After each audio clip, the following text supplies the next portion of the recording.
DJ వెళ్ళిపోతున్నా.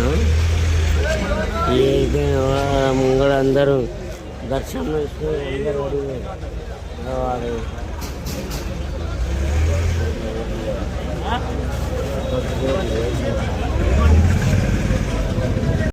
చూస్తున్నారు కదా, మొత్తం బోనాలు అయితే తీన్మార్తో అయితే ముగడం అయితే జరిగింది.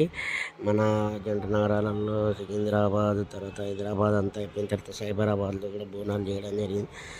ఈ విధంగా అయితే బోనాలను చాలా అంగరంగ వైభవంగా అయితే తెలంగాణ వ్యాప్తంగా చేయడం జరిగింది. హైదరాబాద్తో పాటు సికింద్రాబాద్ అయిపోయిన తర్వాత అలాగే తెలంగాణలో ప్రతి జాగాలో ఇలా బోనాలు చేసి పెద్ద జాతరలాగా జరుపుకుంటారు. మేమైతే ఫుల్ ఎంజాయ్ చేసాం, మీరు ఫుల్ ఎంజాయ్ చేశారు అనుకుంటున్నాము. మర్చిపోకుండా మీరందరూ అయితే లైక్ చేయండి, షేర్ చేయండి, సబ్స్క్రైబ్ చేయండి. ఇంకా మరిన్ని మంచి మంచి వీడియోలు అయితే మన తెలంగాణ వీడియోస్ ఇంట్లో పెట్టడం జరుగుతుంది. సో ఫ్రెండ్స్, అందరూ బాగుండాలి, చేసేసేయండి, అయిపోతుంది. Bye bye bye bye.